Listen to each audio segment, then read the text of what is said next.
नमस्कार दोस्तों, हमारे चैनल पे आपका बहुत बहुत स्वागत है। दोस्तों आज बात करते हैं आरआरबी जेई 2026 भर्ती का जो नोटिफिकेशन है वो नोटिफिकेशन जारी हो चुका है।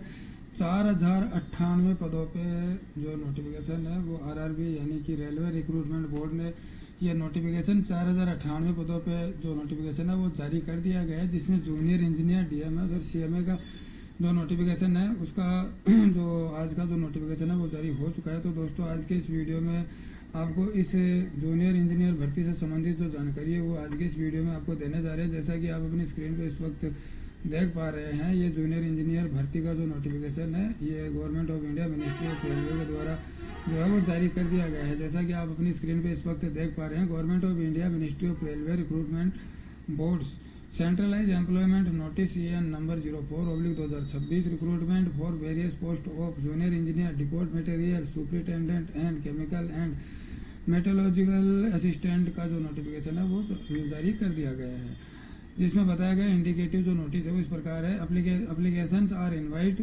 From the eligible candidate for various categories of post given in the table below. Application complete in all respect must be submitted through online mode only. आप ऑनलाइन माध्यम के द्वारा आप अपना जो आवेदन है दोस्तों वो आवेदन आप 14 अगस्त 2026 से आप अपना जो आवेदन है वो आवेदन कर पाएंगे, जो कि आप अपना जो आवेदन है वो 13 सितंबर 2026 तक कर पाएंगे। अब इसमें जो नोटिफिकेशन में जो बताया गया है, junior engineer depot material superintendent and chemical and metallurgical assistant का जो नोटिफिकेशन है L6 की ये भर्ती है। इंटाइटल पे इसका 35,400 रुपये रखा गया। एज इसमें 1/1/2027 को 18 से 33 वर्ष के बीच रखा गया। मेडिकल इसमें अनेक्सर 1 के अनुसार रखा गया है। टोटल जो पद हैं वो 4098 पदों पे ये नोटिफिकेशन जारी किया गया है। और दोस्तों इसका जो आवेदन है, जो आवेदन 14 अगस्त 2026 से शुरू होगा, जो कि 13 सितंबर तक दोस्तों आप अपना जो आवेदन है वो आवेदन आप कर पाएंगे। अब दूसरी चीज़ इसमें है, candidate are advise to verify their primary detail using Aadhaar during filling the online application in order to avoid inconvenience and delay due to detailed scrutiny at every stage of recruitment process और non Aadhaar verified application.